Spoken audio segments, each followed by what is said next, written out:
il y a eu deux questions sur la prime d'activité.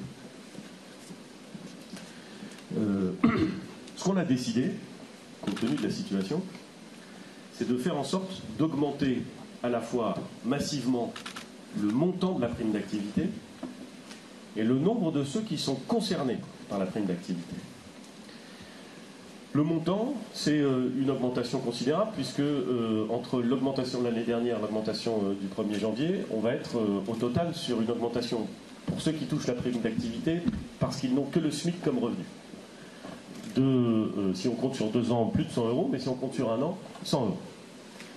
Donc ça veut dire quoi? Ça veut dire que quelqu'un qui, l'un ou l'une d'entre vous, qui serait salarié au niveau du SMIC, célibataire.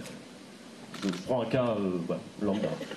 Salarié au niveau du SMIC célibataire, il a le droit de toucher la prime d'activité et il n'a pas d'autres revenus par ailleurs. Il a le droit de toucher la prime d'activité. Cette prime d'activité, plus la revalorisation du SMIC, ça veut dire qu'au 31 janvier, ou au 30 janvier, enfin bon, à la fin du mois, il touche 100 euros de plus qu'au 31 décembre. Ça, c'est sûr. Ça, c'est l'effet augmentation du montant de la prime. Et puis ensuite, on a essayé d'élargir le nombre de ceux qui peuvent toucher la prime d'activité. Enfin, c'est pas qu'on a essayé, c'est qu'on a décidé, ça a été voté, ça a été annoncé et ça va être réglé. Il y a un article dans la loi qui a été adopté hier et on va le faire par voie réglementaire. Donc ça va intervenir dès le mois de janvier.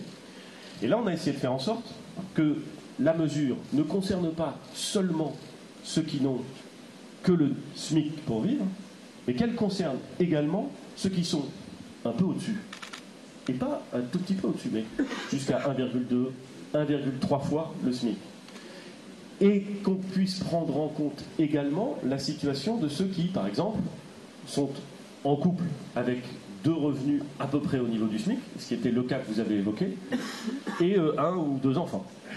Et donc, le nombre de foyers qui vont être concernés par la prime va être accru considérablement. Et le montant de la prime dont ils vont pouvoir bénéficier va lui aussi augmenter. Et dans les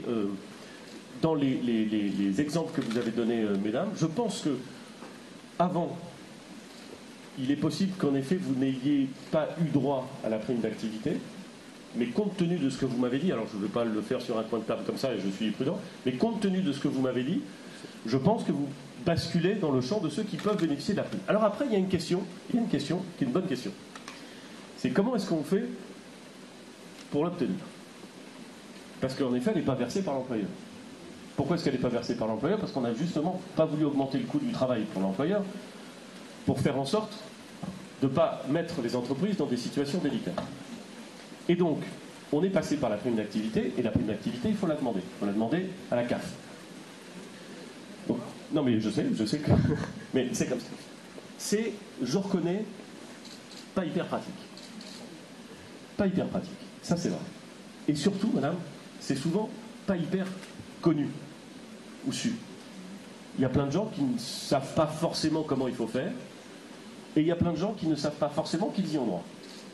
Et donc là, on a un effort à faire, je vous le dis comme je le pense, assez massif, à la fois de communication pour dire que quand on est salarié ou actif et qu'on a une rémunération au niveau du SMIC, on a le droit, et au-dessus, on a le droit de bénéficier de la prime d'activité. Et on a un deuxième travail à faire, qui est de simplification de la prime, pour faire en sorte que ça aille vite. Ceux qui sont déjà inscrits vont en bénéficier très vite, parce que ça, pour le coup, c'est facile. Ceux qui vont s'inscrire vont devoir expliquer quels ont été leurs revenus dans le dernier trimestre, et pourront bénéficier rapidement du versement de la prime.